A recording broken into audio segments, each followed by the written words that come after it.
Good morning, shit biscuits. Alright, I'll be the first to admit, I don't really give a shit what age demographic watches my videos. Cause quite frankly, it's not my responsibility to look after that shit. But to keep the communism of YouTube off my back, I will go ahead and say that if you are under the age of 18, I would not advise you watch these videos. Cause these tend to get violent and have a lot of cussing. Again, I personally don't give a fuck. But at the same time, I'm not about to leave myself open for an attack. So, 18 or older, you're cool. Under that, I wouldn't recommend it. Alrighty. Godzilla vs. Gigan, 1972. I'm going to be real honest with you guys. If it wasn't for the fact that this video was so fucked up in its first upload, I probably wouldn't have even started paying attention to any of the others. And none of the re-uploads would have got noticed until much later than they did. So, in a way, I really owe most of my stuff to Godzilla vs. Gigan, this particular video right here. Because if I didn't rewatch this one early on after I uploaded it, I wouldn't have noticed until it was way too late. So yeah. And honestly, this is the one that needs it the most because, shit, this one got fucking raped in the editing. And yeah, I really just need to do this one. If there's any of these Godzillathon re-uploads that I absolutely cannot avoid, period, it's definitely this one. So, yeah, sit back and relax and enjoy the new and very much improved version of Godzilla vs. Gigan from our Godzillathon. Oh, feels good to actually have this one in the bag, you know? Ladies and gentlemen, today we are taking a look at a film that came after the lowest point in the Godzilla franchise.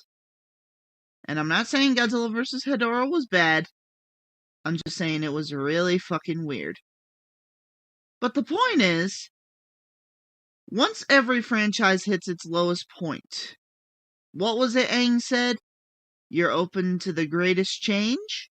And as a result, well? Oh. Okay, well, it's a start. Alrighty, Noah. Are you ready, good sir? Are you ready and excited for what comes next? Yes! Yes,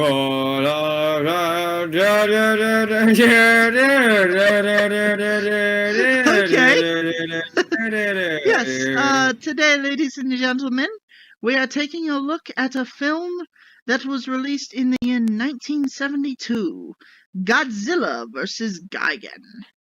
And, yeah, this movie, it's a mixed package.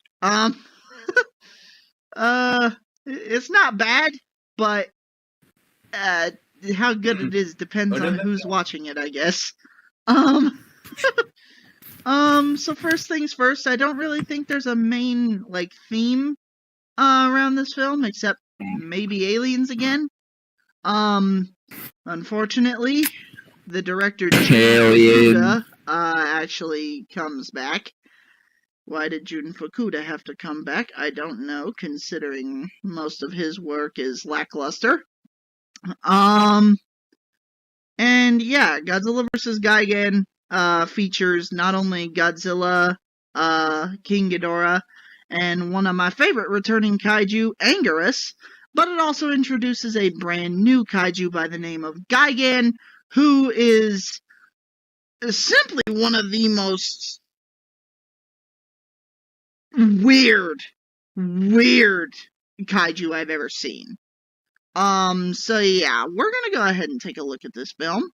And Noah, do you want to start us off by talking about the characters? Well, good, sure. For the cast, we have Hirose Ishikawa as Gengo Kotaka, Tomoko, and has booger in Spanish in his name. Feel bad for him. We got Tomoko Umeda as Machiko Shima, Yuriko Hishima as Tomoko Tome, Minoru Takashima is Shosaku Tasagui. Got it. I got it. Sen Fujita is Fumio Sudo, the chairman of World Children's Land. Oh my goodness gracious. We have Choshikawa Nishizawa as Kuboto, secretary of World Children's Land. We got Kunio Murai as Takashi Shima.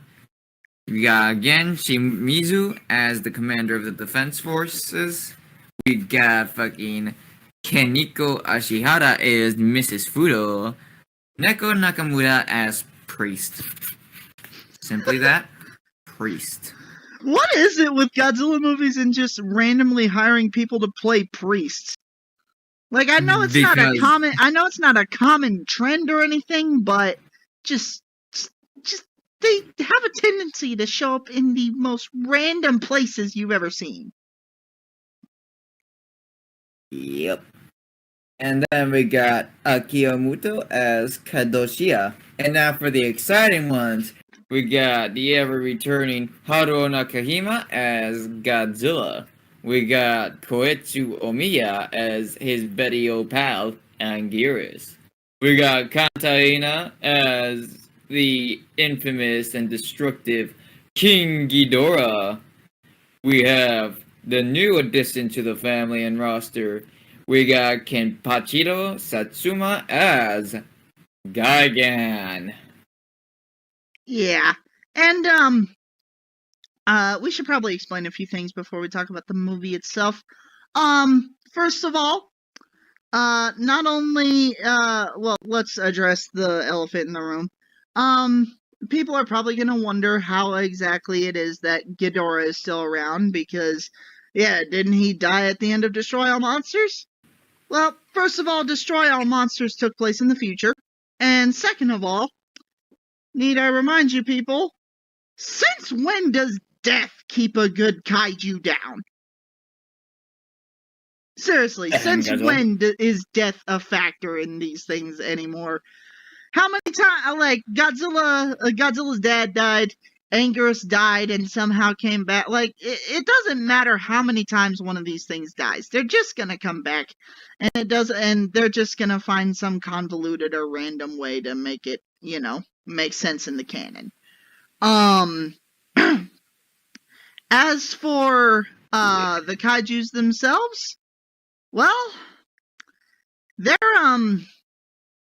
something else. We will talk more about them when we talk about the kaiju section of the actual film. But in the meantime, let me go over a quick rundown of the film. So a race of aliens. Again, why the hell are aliens always the villains in these movies lately? But when aliens, that are basically large humanoid cockroach things, are like wearing human skin, infiltrate Earth, they build a place called World Children's Land. Is that right? Yes.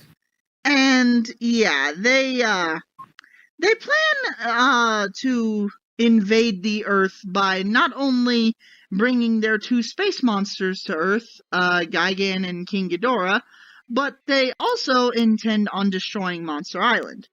However, the main protagonist of the film, Gengo Kotaka, who is, by the way, a manga artist for weird and honestly disgusting looking monsters, he finds out about the conspiracy of these people with the help of two conspiracy theorists turned friends of this man. And once they accidentally play a tape that was stolen from the aliens, Godzilla and Anguirus are actually alerted to the presence of these aliens, but they don't actually know what it is, and they become suspicious and investigate. So now it is up to Godzilla and Anguirus to defeat the two space monsters and ultimately save the world. And, yeah. This is gonna be an interesting one. Noah, do you want to talk about the humans or the monsters first? The monsters. Because they're Yes. fun. Yes, They're the fun. monsters in this film, the monster action is goddamn almost flawless, dude. Who do you want to talk about first? Anguirus, Ghidorah, Godzilla? Let's talk about the big G first.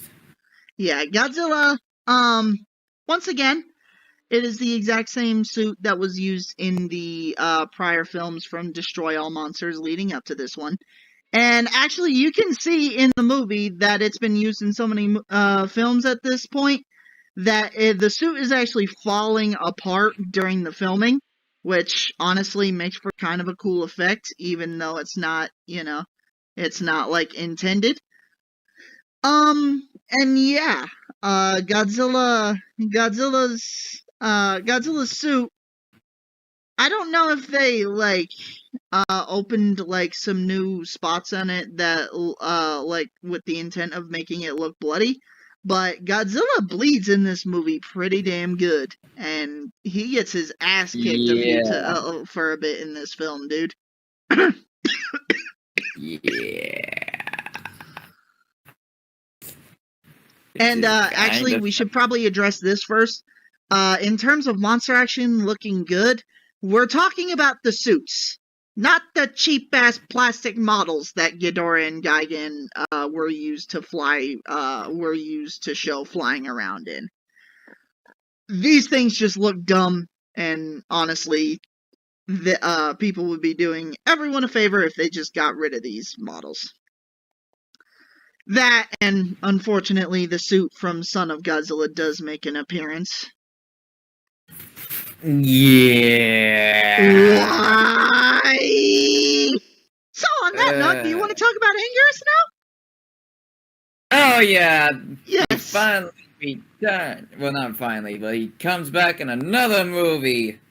Yes, I love the fact that Anguirus is in this movie. Honestly, I love most Godzilla films and productions that have Anguirus, but in this one, I really like how Anguirus is portrayed in this one. He's portrayed as basically Godzilla's sidekick. He's portrayed as his best friend, and therefore they fight really well together because, well, they're probably constantly on Monster Island sparring with each other and having a good time. Now, Anguirus' design, there's not really anything too new about him. It's basically the same suit that was in Destroy All Monsters. But it is worth mentioning that Anguirus in this film, I don't know if this was a choice from the director or whatnot, but Anguirus in this film does get shot by missiles and shit and turn around and walk off into the ocean. I don't know if they were intending on making Anguirus look like he got chased off by the military, or if they were intending on making him look like he just didn't want to hurt anybody, but I seriously doubt they were portraying him as though he didn't want to hurt anybody, but maybe they were, considering he is Godzilla's friend. Just a slight little decision that I don't really appreciate. And yeah, ultimately, it's not really that interesting. However, Gigan and Ghidorah. Do you want to take it from here? Before we move on to them, can we point out the fact that these two, Goji and Anguirus, they fucking talk? Yes. Oh my god. Why do they talk? It does. Maybe it makes more sense in the Japanese edit, but I don't have the Japanese edit. I don't have the original Japanese version. I have the American version because I live in America and I don't really have access to a lot of this shit. I do want to get all of the Godzilla films in their original Japanese release, but unfortunately that's not really a thing right now. Do you even understand what the hell they're saying half the time? There are some people who can make out some words, but this shit just isn't okay. Well, yeah, no, I got no words. Okay. And, yeah. Alright, let's go ahead and talk about the villains. Let's talk about Ghidorah real quick, because, I mean, he's not gonna take long at all. Ghidorah is basically the exact same design that they used in Destroy All Monsters, and I really feel like they just disrespected Ghidorah, because literally half of Ghidorah's screen time in this film is stock footage from Ghidorah the Three-Headed Monster and Invasion of Astro Monster, which it does make for nice cameos of Mothra, but that's really all I can say that's positive about that.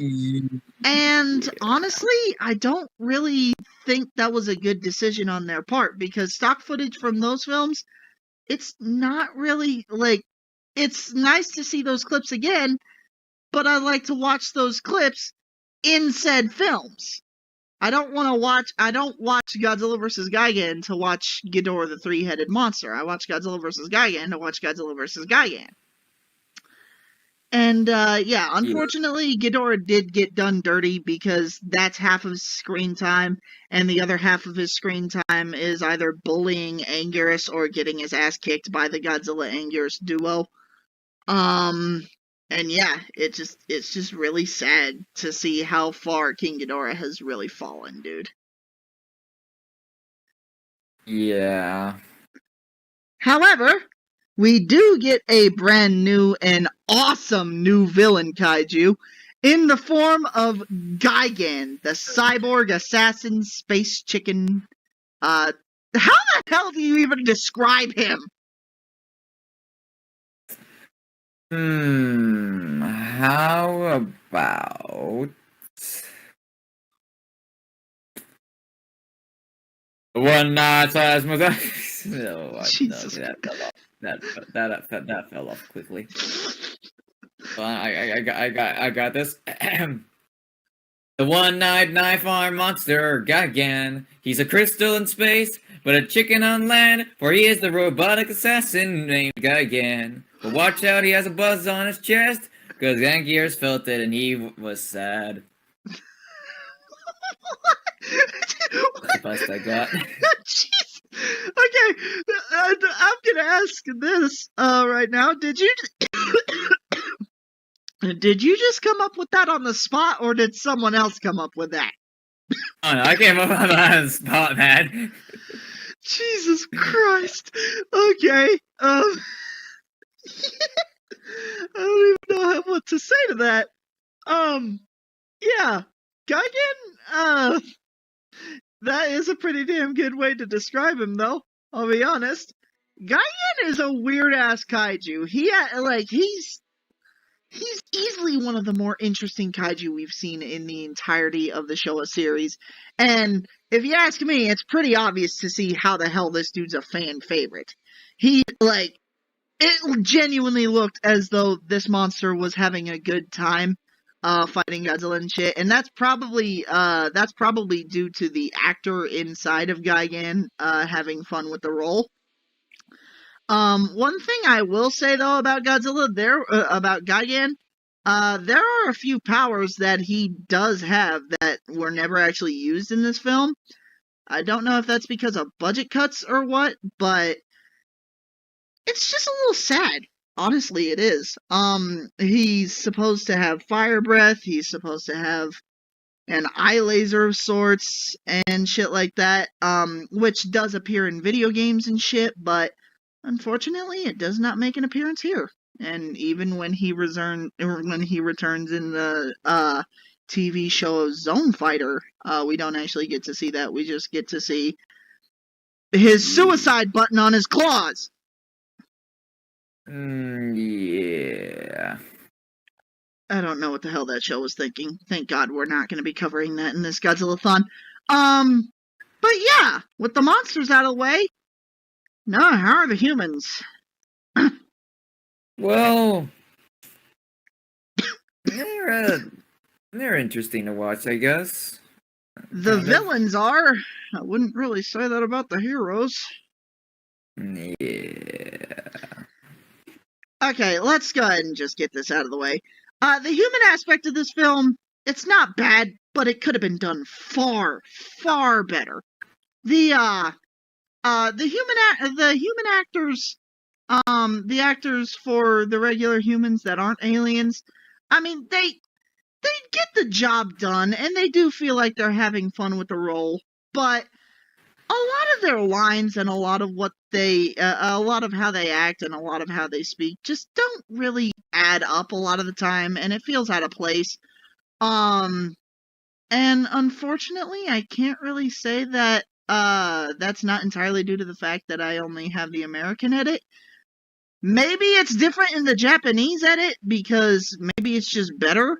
I don't know, I haven't seen it, but in terms of villains, I like how the villains were portrayed in this. They were competent, they were impressive, and they were interesting as hell to watch on screen. And honestly, I kind of wish that they would have returned in future films beyond the next one that we're reviewing, Godzilla vs. Megalon. But with all that out of the way, Noah, who would you recommend this film to? I'd say like kids. Probably kids, to be honest. And kids are also a bit older because of some of the a bit more gorier scenes, if you would say, kind of. But yeah, overall for young people. Well, Then I can see why. Honestly, of course I would recommend this movie to hardcore Godzilla fans because obviously they're gonna enjoy the hell out of this movie. Especially when the monster action starts up, because yeah, it does take quite a long time for the monster action to start up, but ultimately that is a necessary evil in this film, I feel like. So, besides hardcore Godzilla fans, I think I would recommend this movie to, I don't honestly know, maybe sci-fi fans, but to a lesser degree than I would Godzilla vs. Hedorah.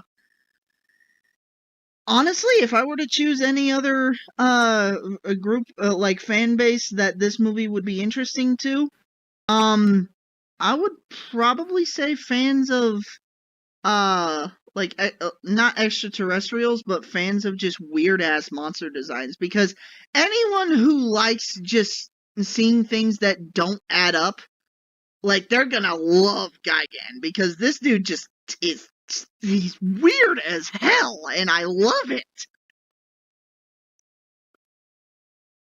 Oh, it is good, yeah. Yeah. But yeah, that's basically that. Noah, do you want to say anything else before we get out of here? Is he a bird? Is he a plane? Is he a diamond? No, he's Gigan! Jesus. Okay. Yeah. So yeah, with that out of the way, we're gonna go ahead and head off. And, yeah, we will see you guys in the next episode where we cover... Oh boy. Noah, get ready, because we're covering Godzilla vs. Megalon. God help us all.